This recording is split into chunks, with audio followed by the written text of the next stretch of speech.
Because they're covering their asses, said Luciana. They don't want a huge lie and a metric fuck-ton of stupid mistakes to be made public. We're heading into an election year. They'd rather put off the consequences if it means not having to deal with them now. Cora looked again at the 28 odd existential alterations to the very fabric of reality standing right in front of her. An election year? A goddamn election year? Who gives a shit? Axiom's End is a novel that I would strongly recommend to everyone. I don't even want to say that it's science fiction because of people who would be turned off by the genre. No, this is a novel for everyone. Axiom's End is an instant classic. It's the sort of book that when they make you read it in grade school, you don't even really think about the fact that you're reading science fiction. What I mean is, this is such a well-told story, first and foremost, regardless of its genre. It is a story about a young woman trying to survive, trying to do the right thing, trying to figure out what that right thing to do is in a difficult and dangerous situation. Now, I could go on and tell you that this is a first contact story set in an alternate timeline during W. Bush's 2007. I could tell you that it captures the time period perfectly. Or I could read you more excerpts. That's it? That's it. She felt a weight lifting from her, ascending into the heavens, allowing her to breathe for the first time in days. But if things don't go smoothly, he said, approaching her, if we find out that you're misrepresenting him, or worse, that this whole interpreter thing is a ruse, then oh boy, I know you are your father's daughter, but even you would be shocked at the civil liberties we can violate. The weight from which she was only just liberated bore back down. I don't think I'd be that shocked. But none of that matters. What matters is, this is an incredibly well-told story. It's well-paced, with heart and emotion, and some thought-provoking ideas. Go read it.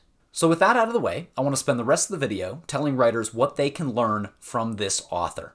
This author, the author of Axiom's End, is pictured here. She's the one who gifted the internet this wonderful clip. And also wrote quite possibly the best science fiction novel I have ever read. No joke. Lindsay Ellis is putting on a clinic on how to open a novel. It begins with this opening line. On the morning of the second meteor, Cora's 1989 Toyota Camry gave up the ghost for good. Here is an immediate, mundane struggle for our protagonist. Her car broke down, and there's an intriguing mystery on the horizon. What second meteor? What first meteor? What is going on here?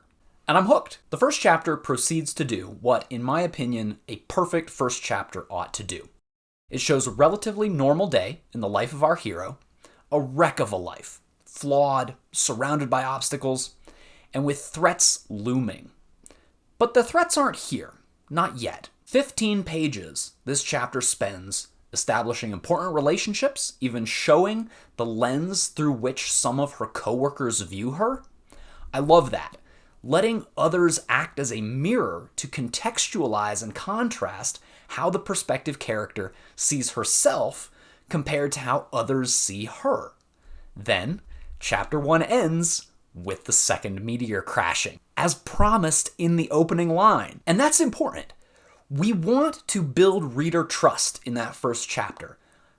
To tell the reader, as an author, I'm not just going to give you mysteries. I'm going to resolve mysteries, I'm going to set things up, and I'm going to also resolve them. I'm going to follow through. The reader won't even know it, but they're developing a relationship with you, the author, a relationship built on trust. And chapter 2 doesn't leap into aliens and big issues right away. No.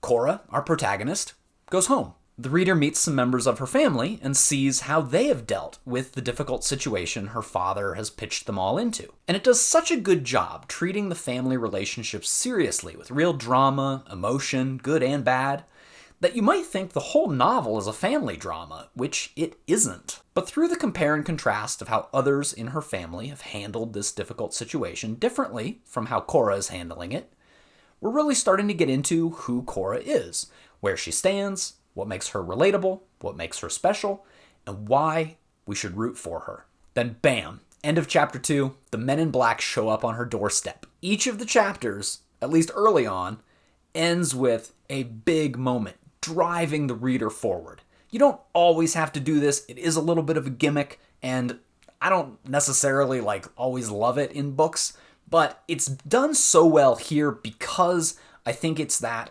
establishing something is coming and then revealing it has arrived. And like I said, that's going to build this trust between the reader and the author that the author can deliver on what he or she is promising. So chapter 3 is dealing with the feds. That is 3 whole chapters and a decent chunk of chapter 4. 37 pages out of a total of 372 in my copy of the novel, almost exactly 10% of the way through. All of that is devoted to establishing what Cora values before she loses any of it. This is good pacing. This is good storytelling. And meanwhile, suspense is built with little problems along the way. Some issues to be dealt with in each chapter, and a chapter ending that slams Cora face first into a new, large, game-changing problem. End of chapter 1, the second meteor lands. End of chapter 2, the men in black show up. End of chapter 3, well, I don't want to spoil too much. And finally, the protagonist is pitched into a situation that she is unprepared for, a challenge that will force her to grow, a challenge that cuts her off from her support structure. Writers, read and reread these opening chapters. You don't have to follow every beat laid out here, but understand why it works. By establishing the character's familiar world, the story is able to contrast the later, unfamiliar world by spending time establishing relationships, and by taking those relationships seriously, as if the whole book is going to be a family drama. The reader understands the character's background, her loves, her flaws. The reader relates to her. And perhaps most importantly, it's meaningful when those relationships are forced into new orbits by the inciting incident. Writers, readers, no matter your genre preference, get a copy of Axiom's End. It is brilliant. Yes, I'm here speaking on conditions of nobody can tell who I am, to talk about my alien abduction experience. Yeah, it was like traumatic and stuff. So you gonna throw the packet of hot dogs now or what?